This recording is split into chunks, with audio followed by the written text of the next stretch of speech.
Summer 2022 anime in 7 minutes. So first off, we're going to start with Parallel World Pharmacy. So this dude named Kanji, a pharmacologist, dies and gets reincarnated as a noble boy in a medieval world, another world. There's going to be quite a lot of isekai anime on this list because apparently there's going to be like 18 isekai anime every single season now, which is to be expected since they've been doing that for the last few years. He dies from, I think, overworking or some shit. He wakes up in a bed with his maid and he's like, I don't know where the fuck I am. Who am I? And she's like, bitch, did you really forget who you are? He's like, oh yeah. Did you also forget your powers? What powers? Oh shit. So then he's supposed to have like, I don't know, maybe only water powers or some shit. But then he figures out he can destroy shit with one hand and then create shit with another hand. So basically Towaru with his destruction hand and then creation hand with other. Kind of like the dungeon only I can enter where he can create, edit, and destroy shit. But he has to use elements because he's a pharmacologist and of course he knows every single element, every single little thing because he's a genius of course. So yeah, he just goes around and he just like brings out this medicine and people are like, hey yo, I ain't taking no medicine from Noble or some shit. It's gonna be overpriced. But he's like, nah, I'm gonna make it like pretty cheap for everybody. It takes him a while, but everybody starts liking him and a lot of shit happens. Anyway, I think this anime deserves a 4 stars or maybe like a 7.5, 8 out of 10, whatever. It's a pretty calm or cute anime. There is probably some death since it deals with diseases and medicines and stuff. Number 2 is going to be Kakegurui Twin. It's a prequel to the main Kakegurui series with the main character this time being Miri Saotome. And again, of course, it's got to be a female character with a submissive sidekick. This time it's a girl. So first of all, I did not see this submissive side character in the new one.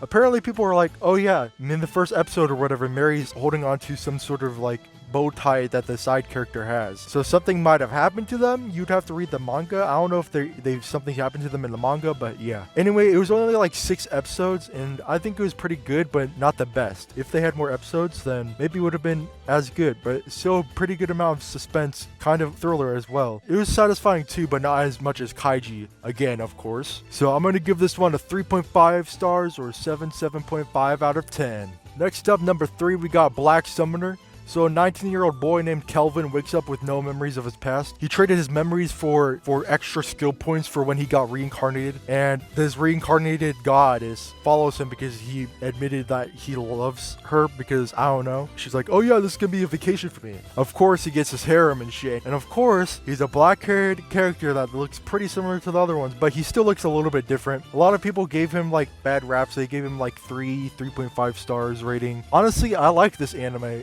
People wrote bad about it in reviews and on Anime Planet, but they just hated on my man Kelvin. Like, my dude takes no shit, but still, he's kind of like a beta. He's not Kearu from Redo of Healer type of shit, you know? But still, you'd have to be pretty brutal to be Kearu and shit. And everybody's different. So I rate this anime at 4 stars / 7.5 or 8 out of 10. Number 4, My Isekai Life, World's Strongest Sage. So this guy, this work office Japanese guy, gets reincarnated into another world after his computer malfunctions or some shit. I don't know. He starts off as a monster tamer, but then he conveniently gets the sage role because he tames some slimes automatically, and those slimes read books for him somehow, and those books turned him to a sage. Like, I don't know how he didn't become a mage, but a sage? And apparently it's because of some legend that some like church guy, he's like, oh yeah, you are the legend. The end, near the conclusion of the anime season, it's explained more about the legend. It's centered around it. But yeah, he's OP and he just goes around from town to town and destroys monsters and evil groups of people. Moving on, 3 stars / 6.5 out of 10.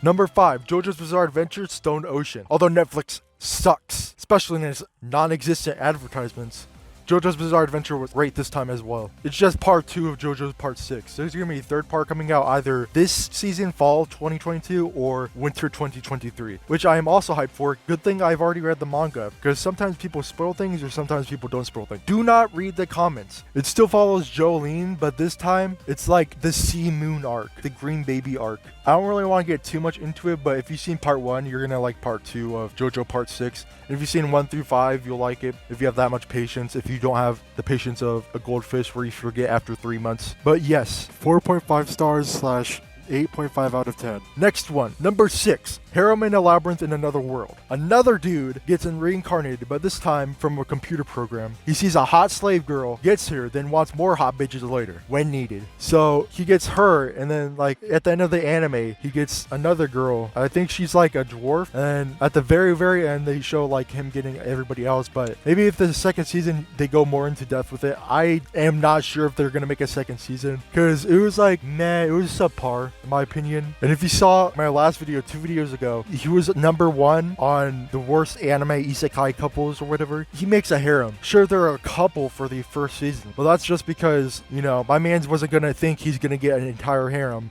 But the anime's called Harem, so he's gonna get one. Of course, he's like 17, he's gonna get a hot slave. But he also needed her to help him survive the labyrinth, since it's called Harem in a Labyrinth in Another World. The title is literally called Harem. But anyways, it's basically an ecchi anime, probably made mostly for men, because there's anime titties.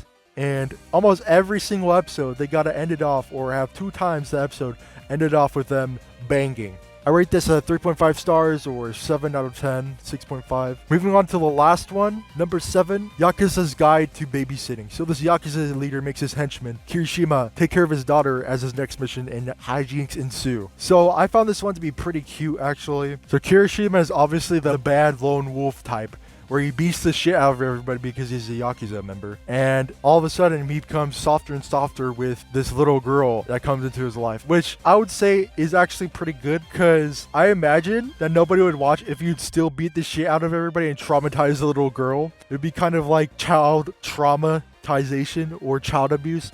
I doubt he would ever hit her, because then he would be like killed by the Yakuza or whatever. It's literally entitled He Babysits Her and They Get Closer. Obviously, being the bad lone wolf and looking softer is gonna cause a little bit of trouble, but you guys will have to watch for that. 4 stars / 8 out of 10. Okay guys, that was summer 2022 anime in 7 minutes. If you guys liked the video, please make sure to like and subscribe for more content. My name is CherryZero, and I will see you guys next time.